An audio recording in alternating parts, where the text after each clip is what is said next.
प्यारे बच्चों, आज हम लोग एक बहुत ही इंपॉर्टेंट चैप्टर पढ़ने जा रहे हैं। तो मुगल डायनेस्टी के बारे में तो आप सभी जानते हो। जो बड़ी बड़ी बिल्डिंग्स आज हम इंडिया में देखते हैं, ताजमहल या फिर रेड फोर्ट, तो ये सब जो आज इंडिया की शान मानी जाती हैं, तो ये सब जो मुगल रूलर्स थे उन्होंने ही बनाया था।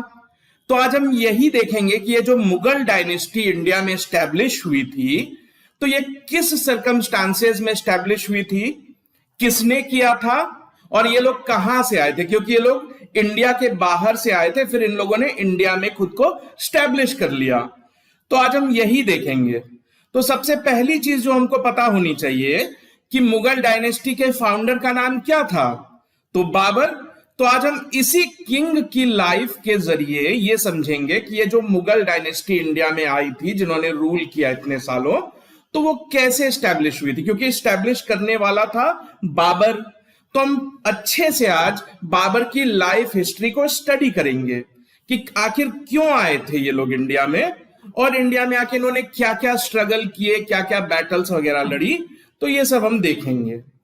तो एक चीज जो हम रिवाइज कर लें आगे बढ़ने से पहले, तो आपको ये तो पता ही है कि 1206 एडी में दिल्ली सल्तनत जो है वो स्टैब्लिश हो गई थी दिल्ली में।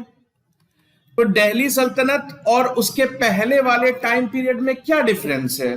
तो डिफरेंस ये है कि दिल्ली सल्तनत वो पहली किंगडम थी जो इंडिया में स्टैब्लिश हुई थी, जो एक इस्लामिक किंगडम थी। इस्लामिक किंगडम का क्या मतलब है?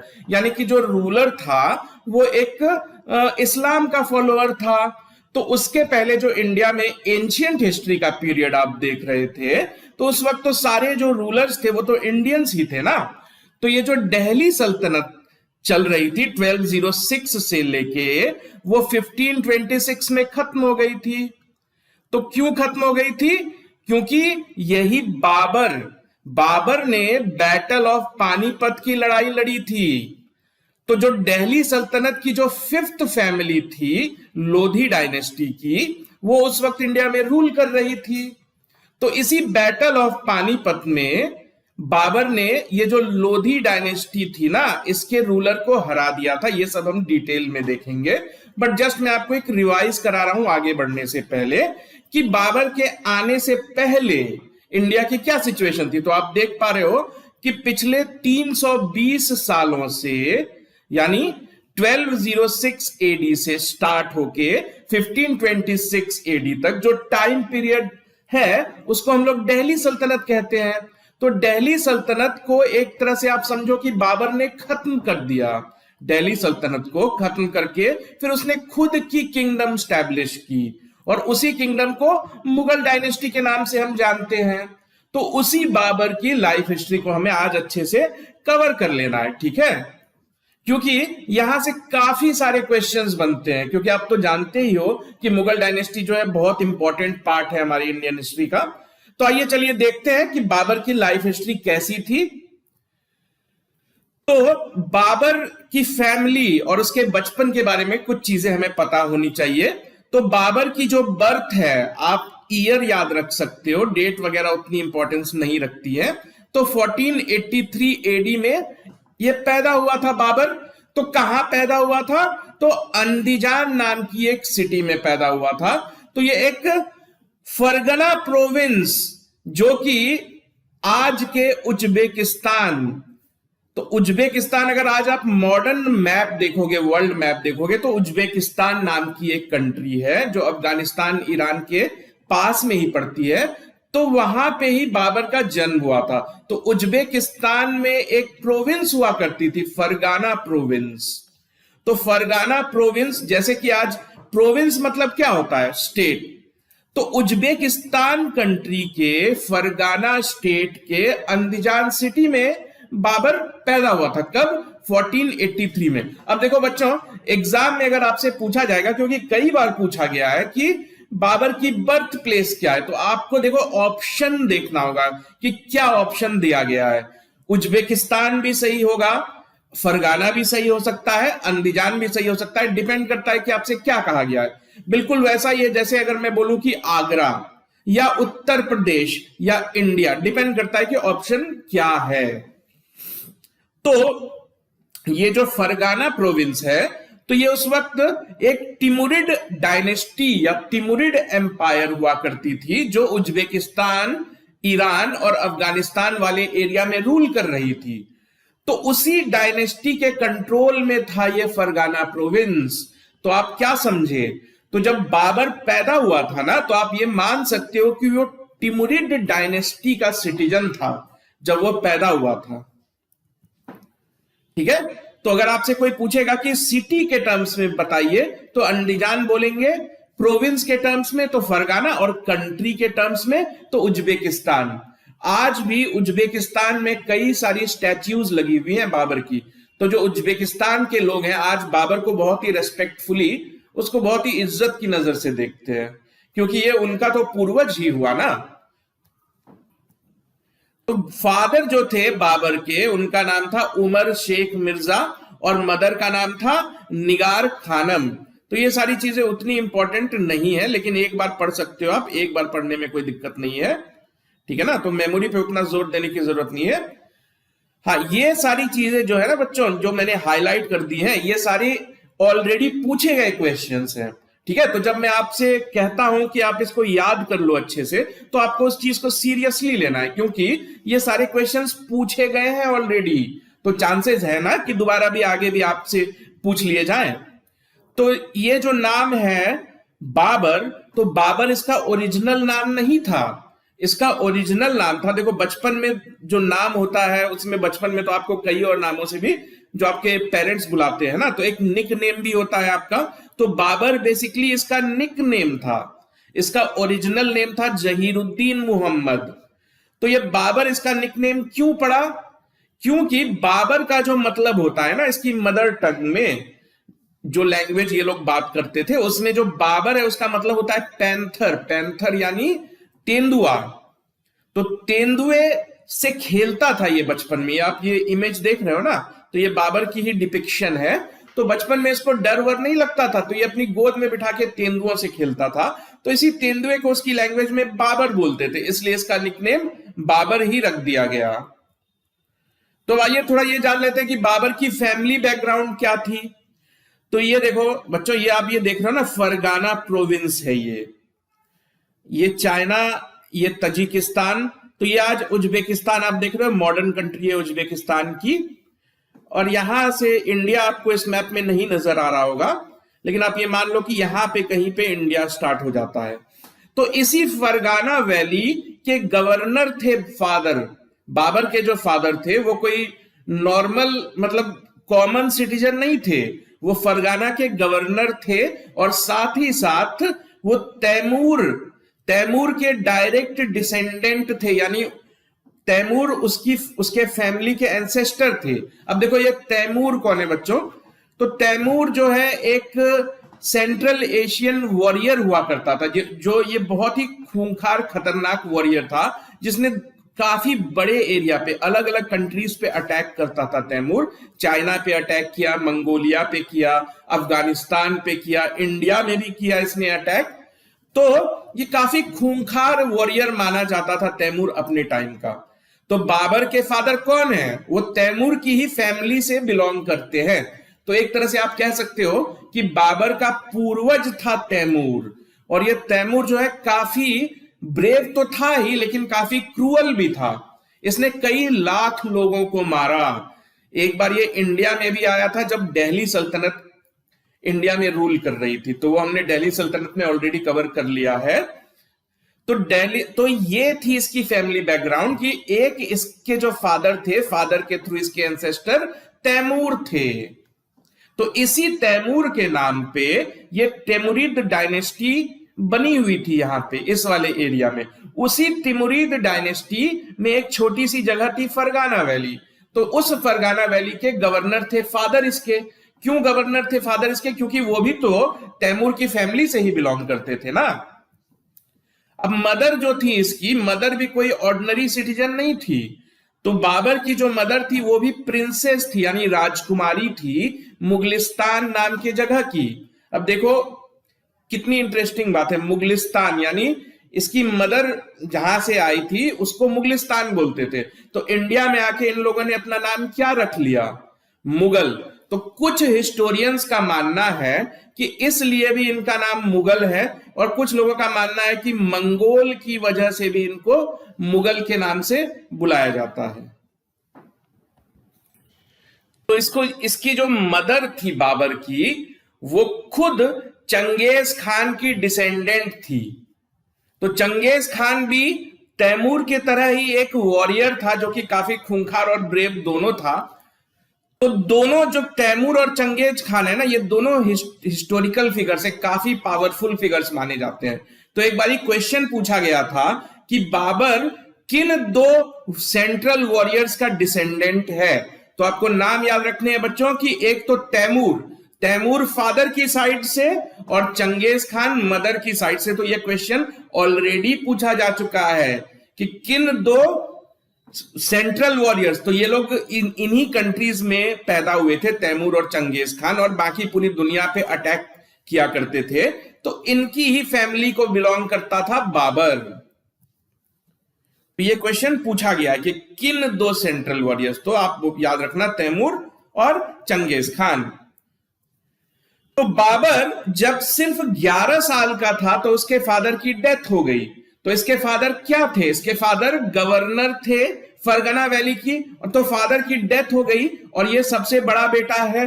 तो अब तो इसको इसके फादर की पोजीशन लेनी होगी ना, तो गवर्नर एक तरह से तो लोकल रूलर ही हो गया। तो आप कह सकते हो कि इसके फादर जो है एक छोटी सी फरगना वैली के एक तरह से रूलर ही थे, और फादर की डेथ हो गई, ये 11 साल का ही है। तो अब देखते हैं कि फादर की डेथ होने के बाद बाबर ने क्या किया। तो फादर की डेथ हुई थी 1494 में। तो 1494 में ही इसने फादर के किंगडम को एक्वायर कर लिया। तो आप कह सकते हो कि 1494 में बाबर पहली बार राजा बन गया था, किंग बन गया था। तो कहां का किंग बन गया था ये, तो फरगना का ही बनेगा ना, क्योंकि इसके फादर ने जो प्रॉपर्टी छोड़ी थी उसका राजा बन गया था ये। तो फादर फरगना के गवर्नर थे, तो ये भी फरगना का गवर्नर बोलो या राजा बोलो, गवर्नर तो आज हम ये टर्म यूज करते हैं ना, तो उस टाइम तो इनको राजा ही माना जाता था। तो अब जैसे ही ये राजा बन गया, तो इसके जो खुद के अंकल थे, देखो ये उसकी कोरोनेशन सेरेमनी हो रही है, बाबर राजा बनाया जा रहा है। तो बाबर कितने साल का है जब ये राजा बना, तो 11 साल का। ये देखो कितने छोटी सी उम्र में ये राजा बन गया। तो जैसे ही राजा बन गया ये, तो इसके जो अंकल थे और इसके चचेरे भाई वगैरह, जो कजन्स वगैरह थे, उन लोगों ने कोशिश स्टार्ट कर दी कि हम बाबर को हटा दें और उसकी जगह खुद राजा बन जाएं, क्योंकि बाबर की तो देखो फादर की डेथ हो चुकी है, उसको सपोर्ट करने वाला कोई था नहीं। तो अब उसके खुद के अंकल और उसके खुद के चचेरे भाई वगैरह उसके खिलाफ प्लॉटिंग कर रहे हैं कि हटाओ इसे। तो क्या होता है कि इस सिचुएशन में बाबर को उसकी नानी एहसान दौलत की सपोर्ट मिलती है। तो इसकी नानी भी तो प्रिंसेस और क्वीन है ना अपने एरिया की, मुगलिस्तान की। तो इन्होंने बोला कि नहीं, मेरे बाबर को कोई गद्दी से हटा नहीं सकता है। तो एहसान दौलत इसकी नानी थी, उसने मदद करी काफी बाबर की। तो थोड़े दिनों तक तो बहुत अच्छे से सब कुछ चला, वो राजा वाजा बना रहा थोड़े दिनों के लिए। तो राजा बनते ही देखो बाबर जो है काफी पढ़ा लिखा था, वो अनपढ़ नहीं था। तो उसमें सिर्फ राजा के अलावा और भी कई सारी खूबियां थी। वो पोएम वगैरह भी लिख लिया करता था, स्टोरीज वगैरह भी लिखता था। तो बाबर ने खुद की ऑटोबायोग्राफी लिखी है। ऑटोबायोग्राफी क्या होती है बच्चों, तो जैसे आप अपने लाइफ की स्टोरी खुद लिखते हो तो उसको ऑटोबायोग्राफी बोलते हैं। देखो दो चीजें हो सकती है, या तो मान लो कोई बहुत बड़ा आदमी है, कोई बहुत बड़ी पर्सनैलिटी है, जैसे महात्मा गांधी है, तो कई लोगों ने महात्मा गांधी पे बुक लिखी। तो अगर कोई दूसरा लिखेगा महात्मा गांधी के ऊपर बुक, तो हम उसको बायोग्राफी बोलेंगे, कोई और लिख रहा है। लेकिन अगर महात्मा गांधी ने खुद अपनी लाइफ स्टोरी लिखी, खुद से लिखोगे, तो वो ऑटोबायोग्राफी बन जाएगी। ठीक है ना। तो महात्मा गांधी की ऑटोबायोग्राफी क्या है, माई एक्सपेरिमेंट्स विथ लाइफ।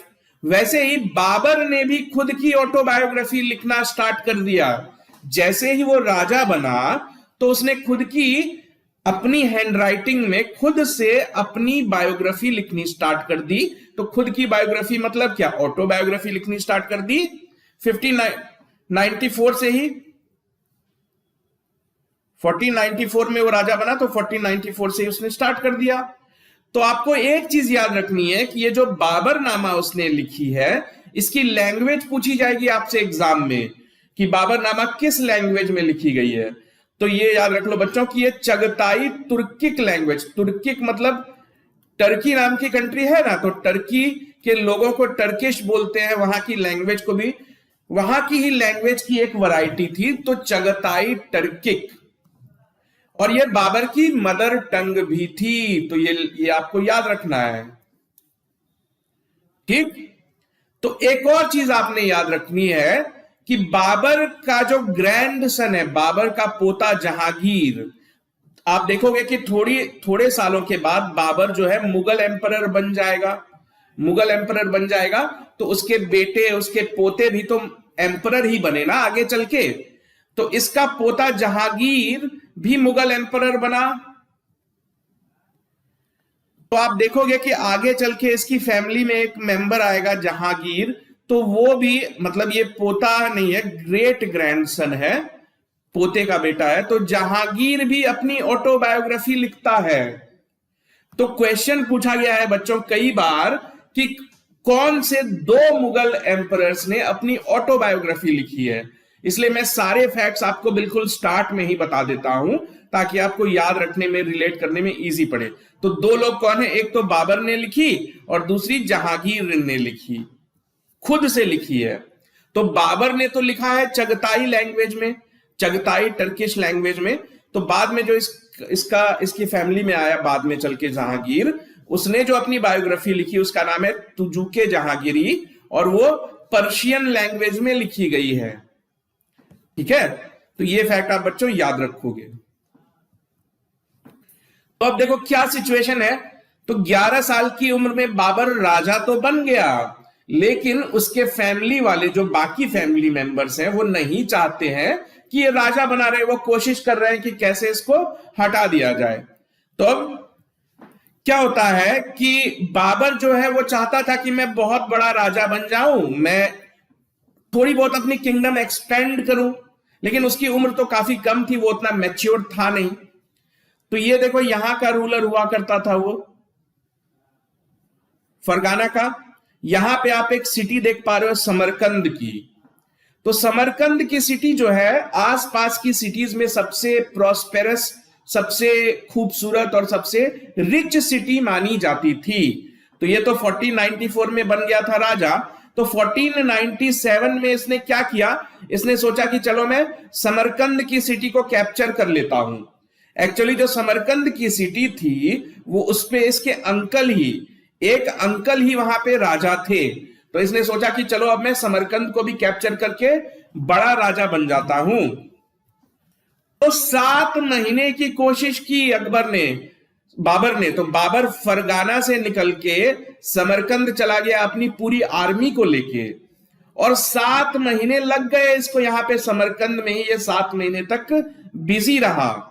तो 7 महीने जब ये यहां बिजी रहा तो इसके पीठ पीछे जो फरगाना वैली में थे इसके अंकल्स और इसके जो बाकी रिलेटिव्स थे, भाई वगैरह, कजन ब्रदर्स वगैरह, उन लोगों ने यहाँ पे रिबेल कर दिया। उनको लगा कि अरे देखो ये तो बहुत अच्छी अपॉर्चुनिटी है, बाबर तो यहां से काफी दूर गया हुआ है, उसको तो अभी लौटने में काफी वक्त है। तो इन लोगों ने यहाँ पे जो गद्दी है ना वो कैप्चर कर ली। तो अब देखो बाबर की क्या सिचुएशन है, समरकंद को वो जीत नहीं पा रहा है और फरगाना भी कैप्चर कर लिया किसी और ने। तो ये न्यूज जैसे ही बाबर को मिलती है कि देखो फरगाना को कैप्चर कर लिया किसी और ने, मतलब तुम्हारे ही अंकल्स वगैरह ने कैप्चर कर लिया, तो बाबर बहुत घबरा जाता है, क्योंकि ये तो इसकी फैमिली प्रॉपर्टी है ना, ये उसके बचपन का घर है। यहां तो वो बस ऐसे ही कैप्चर करने आया था। तो वो बहुत ज्यादा फरगाना वैली से प्यार करता था, तो वो पैनिक कर गया, उसको डर लग गया कि नहीं अब मेरे को फरगाना वैली वापस जाना चाहिए। तो फरगाना वैली वापस जाने लगा। तो समरकंद तो जीत नहीं पाया वो। साथ ही साथ फरगाना वैली भी जब वो वापस लौटा तो वो कुछ कर नहीं पाया, वो वापस कंट्रोल नहीं ले पाया। तो आप देख सकते हो कि ना ही वो फरगाना को वापस अपने कंट्रोल में ले पाया, ना ही समरकंद को। तो ये सिचुएशन है। तो समरकंद भी जो है ना बाबर को बहुत पसंद था। तो ये पहला अटेम्प्ट है जो उसने समरकंद को कैप्चर करने के लिए किया, अनसक्सेसफुल हो गया। तो बाद में आप देखोगे बच्चों की 2 बार और अटेम्प्ट करेगा बाबर समरकंद को कैप्चर करने के लिए। तो एक बार क्वेश्चन पूछा था कि किस सिटी पे बाबर ने 3 बार अटैक किया। तो कुछ लोगों को लगता है दिल्ली, कुछ को लगता है आगरा, लेकिन सिटी का नाम है समरकंद। सबसे ज्यादा प्यार, अगर बाबर ने आगे अपने बुक में लिखा है कि दो तीन जगह को उसने स्वर्ग का नाम दिया है, एक तो फरगाना को, एक तो काबुल को, और समरकंद के बारे में भी उसने काफी अच्छी चीजें लिखी है, काफी पसंद करता था बाबर। तो अब देखो बाबर की सिचुएशन क्या है। अब वो कहीं का राजा नहीं है, फरगाना वैली तो चली ही गई उसके हाथ से, समरकंद जीत पाया नहीं। तो वो एक नई किंगडम के सर्च में निकल जाता है। ठीक है, तो ये देखो ये समरकंद है। तो समरकंद से वो इस तरफ बढ़ने लगता है, इंडिया की तरफ। तो 5-6 साल की कोशिश के बाद ऑलमोस्ट 7 साल भटकता रहा वो। फिर 1504 में वो हिंदू कुश माउंटेन क्रॉस करके इंडिया की तरफ बढ़ने की प्लानिंग कर रहा था, वो इंडिया की तरफ बढ़ा आ रहा था। तभी वो काबुल नाम की जगह पे पहुंच गया। तो उस वक्त अगर आप देखोगे बच्चों तो काबुल आज अफगानिस्तान में है। तो उस वक्त का जो अफगानिस्तान था उसको इंडिया का ही पार्ट कंसीडर किया जाता था। ठीक है, तो अगर आप आज की बाउंड्री देखो यदि, तो अगर आप ध्यान से मैप देखो तो ये है काबुल, ये काबुल है, और ये पाकिस्तान का आज का बॉर्डर है। तो उस वक्त तो पाकिस्तान था नहीं, तो पाकिस्तान तो उस वक्त इंडिया ही था ना। तो आप ये मान सकते हो कि बिल्कुल इंडिया के बॉर्डर पे पहुंच गया था बाबर।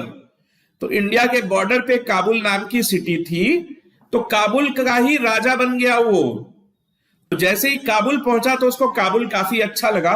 उसने सोचा कि अब मैं इस सिटी को कैप्चर करने की कोशिश करता हूं और इसी को अपनी किंगडम बना लूंगा। तो उसने एक छोटी सी आर्मी बना ली, क्योंकि उसकी आर्मी तो यहां पे डिस्ट्रॉय हो गई थी, और समरकंद और फरगाना हारने के बाद जो उसकी आर्मी के लोग थे ना, उनका भरोसा उड़ गया था बाबर से। तो उन लोगों ने बाबर की आर्मी छोड़ दी थी।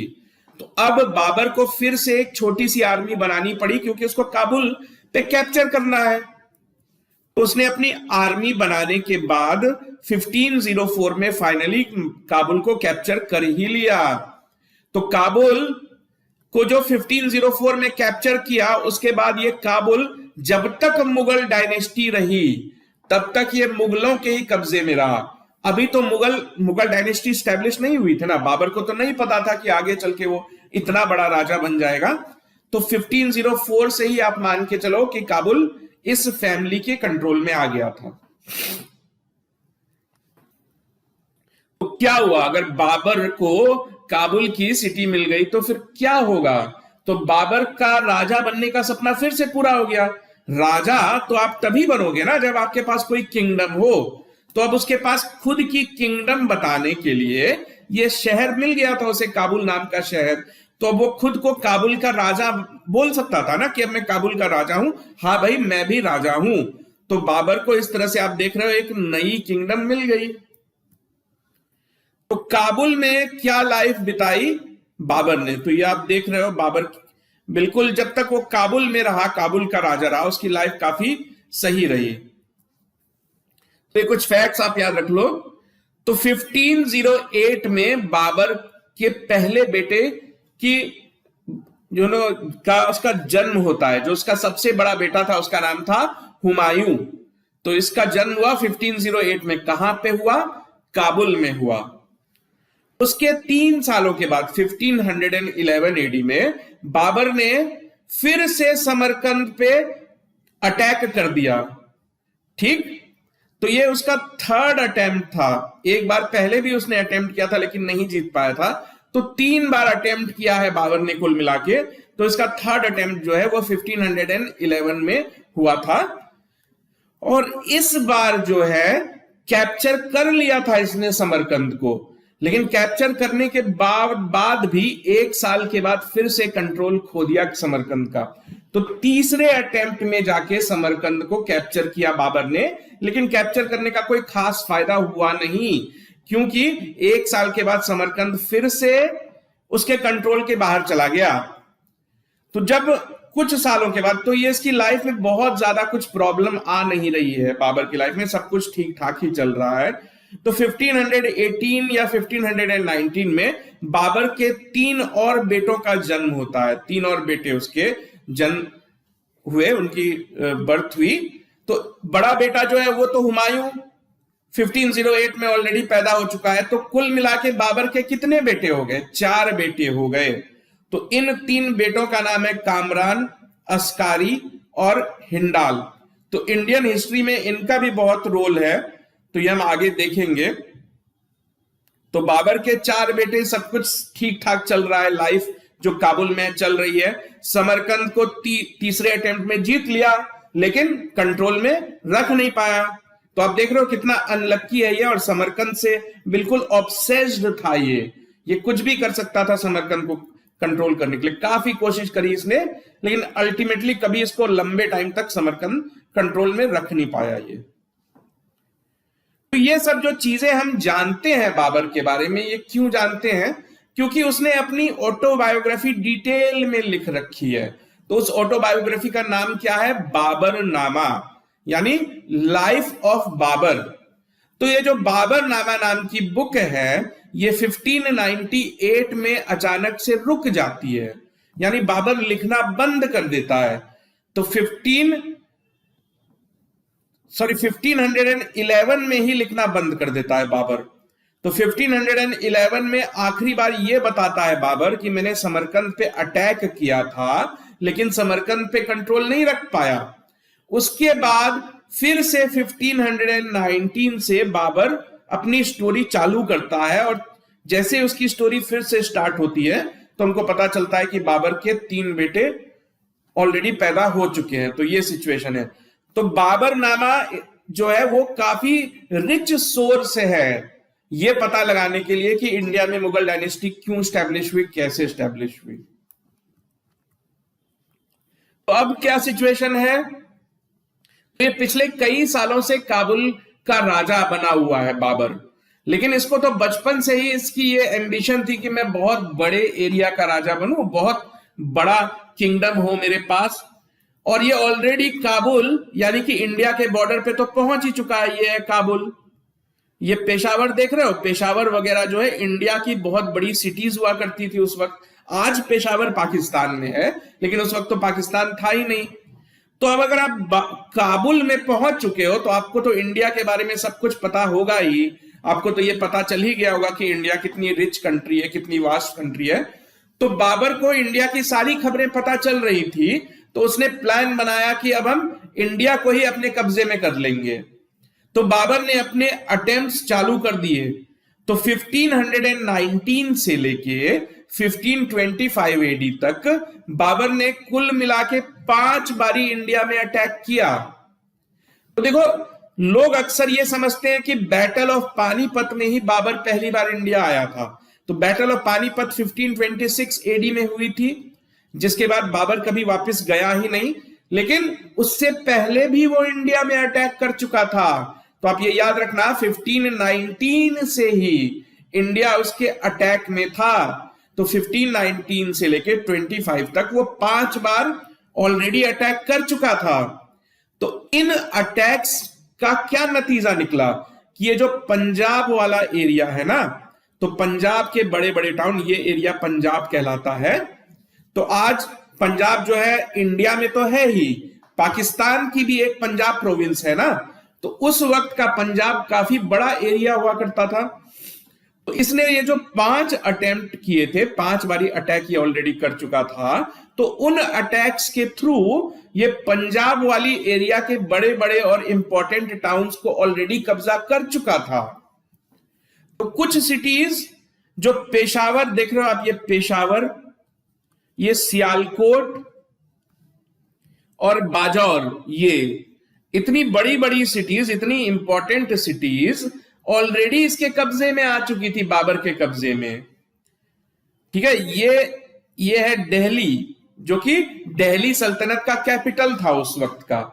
तो अब देखो, बाबर ऑलरेडी सियालकोट तक पहुंच चुका है।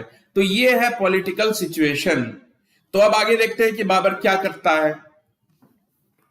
तो जब वो यहां तक पहुंच ही गया तो उसके दिल में ख्याल आने लगे, उसने पूरी तरीके से अपना मन बना लिया कि अब मैं दिल्ली सल्तनत जो रूल कर रही है ना इंडिया पे, उसको हरा के सीधा इंडिया का ही रूलर बन जाऊंगा मैं। तो ये सपने ये देखने लगा, और सपना देखना इसका बनता भी था, क्योंकि ये देखो ऑलमोस्ट इतनी दूर तो पहुंच ही चुका था। ये रहा काबुल। काबुल से पहुंचते पहुंचते इसने ये सारा रीजन अपने कंट्रोल में ले रखा था। तो इसके लिए कोई बड़ी बात तो थी नहीं कि अब ये दिल्ली भी पहुंच जाए। तो जब ये सारी चीजें हो रही थी तो दिल्ली में क्या सिचुएशन थी? क्या जो दिल्ली के राजा थे वो क्या हाथ पे हाथ धरे बैठे हुए थे? तो ऐसा नहीं था। तो जो दिल्ली में उस वक्त था वो दिल्ली सल्तनत की लोधी डायनेस्टी चल रही थी, और यही डायनेस्टी आखिरी डायनेस्टी साबित हुई। तो जैसा कि हम पहले भी पढ़ चुके हैं कि दिल्ली जो सल्तनत है उसमें 5 फैमिलीज ने रूल किया, एक के बाद एक के बाद एक। तो ये जो 5वीं फैमिली थी वो लोधी फैमिली ही थी, और ये आखिरी फैमिली साबित हो गई क्योंकि बाबर ने बाहर से आके इनको हरा दिया। तो उस वक्त अगर आपसे पूछा जाएगा कि जब बाबर इंडिया में आया था, इन्वेड कर रहा था, तो किस डायनेस्टी का रूल था? तो आप क्या बोलोगे बच्चों? लोधी डायनेस्टी। या फिर अगर ऑप्शन में दिल्ली सल्तनत दिया हो तो हम दिल्ली सल्तनत चूज करेंगे। तो राजा कौन था? तो लोधी डायनेस्टी का राजा था, उसका नाम था इब्राहिम लोधी। तो इसी इब्राहिम लोधी से बाबर की लड़ाई होने वाली है, क्योंकि बाबर इंडिया पे, दिल्ली पे अटैक करना चाहता है, और दिल्ली का राजा, या ये कहो कि पूरे नॉर्थ इंडिया का राजा इब्राहिम लोधी है। तो ये जो लोधी डायनेस्टी है, इनकी कैपिटल, सल्तनत तो वैसे दिल्ली थी, जो किंगडम था इनका वो दिल्ली सल्तनत कहलाती थी, लेकिन इन लोगों ने अपनी जो कैपिटल सिटी है वो आगरा को बना रखा था, आगरा। तो ये जो इब्राहिम लोधी है, ये ओरिजिनल पिक्चर नहीं है, ये मत समझना कि ओरिजिनल है, बस ऐसे ही। तो ये इब्राहिम लोधी के अंकल थे दौलत खान लोधी।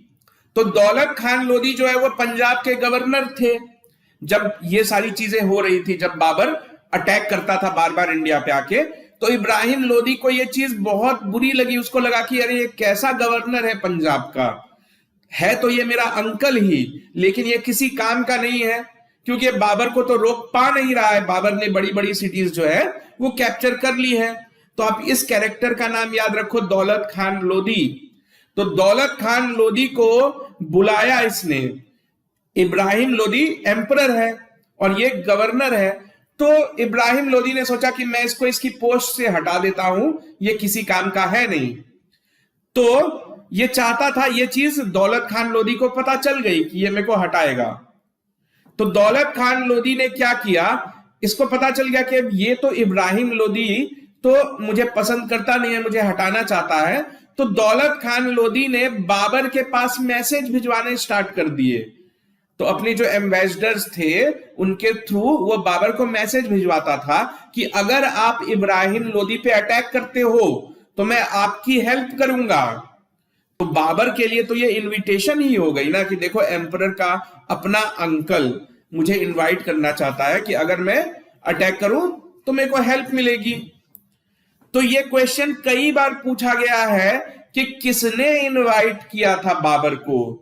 वैसे तो बाबर ने खुद से अपना दिमाग बना रखा था कि वो अटैक करेगा ही, लेकिन एक बहाना मिल गया उसे, ठीक है ना। तो ये क्वेश्चन कई बार पूछा गया है कि किसने इनवाइट किया था। तो दौलत खान लोधी ने इनवाइट किया था। दौलत खान लोधी कौन था? तो उस वक्त के जो एम्परर थे इब्राहिम लोधी, उनका अंकल था ये। तो इब्राहिम लोधी को जैसे ही ये बात पता चली कि मेरा अपना अंकल बाबर को मैसेज भिजवा रहा है कि तुम आके अटैक कर दो इब्राहिम लोधी पे, तो ये सुन के इब्राहिम लोधी गुस्से से भर गया और इसको पंजाब के गवर्नर की पोजीशन से हटा ही दिया फाइनली। लेकिन तब तक जो है बाबर लाहौर पे भी कब्जा कर चुका था। तो लाहौर जो है आप समझ रहे हो बिल्कुल ही, इवन आज का इंडिया अगर आप देखो, आज के इंडिया के बॉर्डर पे, यानी पाकिस्तान के काफी अंदर है लाहौर, तो आप समझ लो कि इंडिया के अंदर घुस गया वो, काफी लाहौर को भी कब्जे में ले लिया। दौलत खान ने फिर बाबर की हेल्प करनी स्टार्ट कर दी। तो जो लाहौर के आसपास की सिटीज थी उसमें एक बहुत ही इंपॉर्टेंट सिटी थी दीपलपुर की। तो इसमें दौलत खान ने बाबर की हेल्प की। हेल्प क्या करनी थी, दीपलपुर एक्चुअली दौलत खान के ही कंट्रोल में था। उसने गिफ्ट कर दिया था बाबर को, अपने सैनिक हटा लिए थे कि आओ बाबर, तुम इसको बिना किसी रेजिस्टेंस के, बिना किसी लड़ाई के इसको कैप्चर ही कर लो।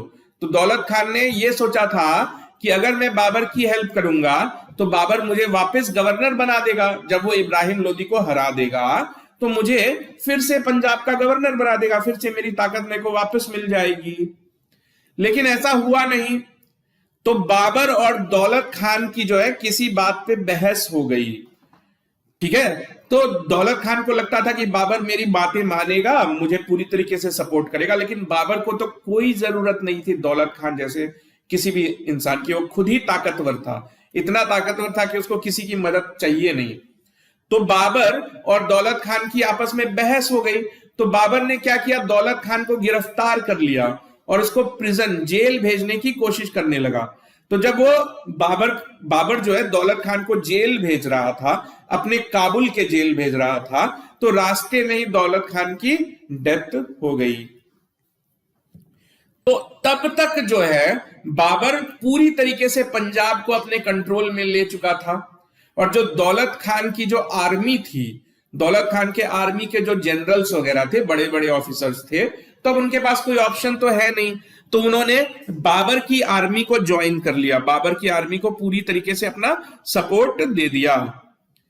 एक और चीज जो इंटरेस्टिंग है यहां पे कि दौलत खान लोधी ने तो इनवाइट किया ही किया, ठीक है। साथ ही मेवाड़ के जो राजा थे, मेवाड़ के राजा थे राणा सांगा, तो ये एक राजपूत रूलर थे मेवाड़ के।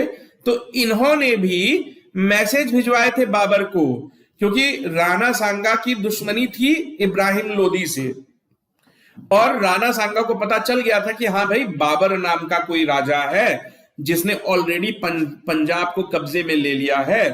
तो राणा सांगा ने मैसेज भिजवाया था बाबर को कि अगर आप इब्राहिम लोदी पे अटैक करते हो तो मैं भी आ जाऊंगा, मैं भी अपनी आर्मी लेके आपको सपोर्ट करने आ जाऊंगा। तो ये सारे मैसेजेस बाबर को मिल ही रहे थे, तो बाबर बिल्कुल खुश हो गया था। बाबर ने पूरी तरीके से मन बना लिया कि अब तो बस मेरे को अब कुछ सोचना चाहिए नहीं, मेरे को बस इंडिया में अटैक कर देना चाहिए। तो यही जो बाबर ने इन सिचुएशंस को समझा, सोचा और फाइनली डिसीजन लिया कि चलो अब इंडिया में अटैक कर ही देता हूं। तो इसी अटैक में जो लड़ाई हुई है बच्चों, यही लड़ाई है बैटल ऑफ पानीपत। तो ये लड़ाई किसके बीच होने जा रही है? एक तो बाबर आ गया बाहर से, और वो किससे लड़ने आ रहा है? इब्राहिम लोदी से लड़ने आ रहा है। तो बैटल ऑफ पानीपत किन दो लोगों के बीच हुआ? तो एक तो बाबर और दूसरा इब्राहिम लोदी।